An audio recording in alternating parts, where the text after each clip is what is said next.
Hello mga kabla! So this is my first long form video for 2026. So ganap din siya atong December 31. So buntag pa lang sa'yo, nagmatanig ko kay lagi December 31 kasabot. Busy din ang tindahan na binakay at bang may og kaguran. So okay ba ito ang mamalit ikaw no? So humana ninyo ni og tanaw ha. So maoto nag-arrange na ko sa mga kontakatag kaya nga mo ang payag anong tindahan. So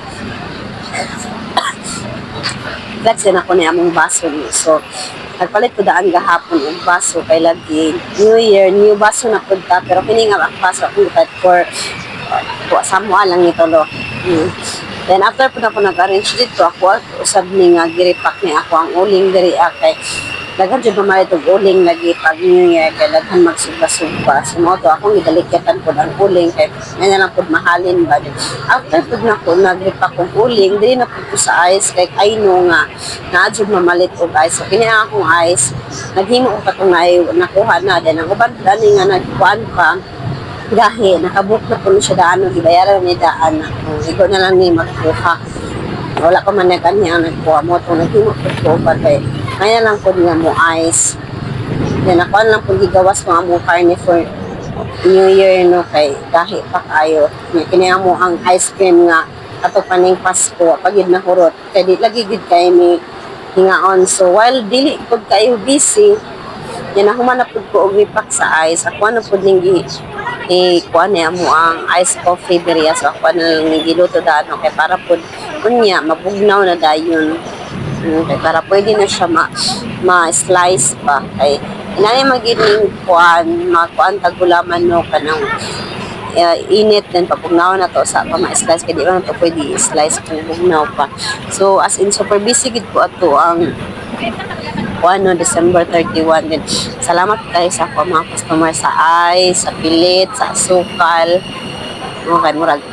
Higo din na kuan kayo pero nakaginan siya gid pod kay medyo busy mo gid ang inyong tendera. So mo to na dayon ibalik na dayon tong nagbayadaan sa ice no kuha na nila ang ice kay kuan yung pang New Year lagi daw andam gyud nila para sa New Year ba.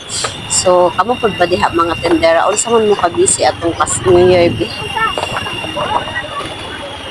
pag nabisi lang ko ni ako ang kay ako lang lagi isa magluto pero may na lang gani pag na akong anak nga dalaga no so gihimo na niya daan ang amuang mango fruits na nasa ref ang amuang mango fruit ani na time so mo to ang uban na pud nga luto na ako ang gikuan niya naraman pud ko diri sa tindahan nagluto mo tong multitasking ba while walay customer so maglihok ka diri sa kusina no kay naisa raman niya mo kusina di ba nga dili ko kay busy kay wala man lagi na malit mo to nga nahinay po ko yun after na ko ani paghabwa sa ice ako nang nalatan dayon ang para sa crispy pata no dako mo kay niya mo ang tiil kanila akong giyoto kay kanang kabalo ko nga mga aon lagi niya akong mga anak niya kuman po na kong lata sa tiil kini na pong karning baka nga bahin ako sa susyo nga mo ang gikuan so kamo diyon sa maninyong mga New Year's ganap so overall day galuto mo na among gipangluto diri So happy New Year sa tanan. Salamat sa paglantaw. Og human nimo ni palihog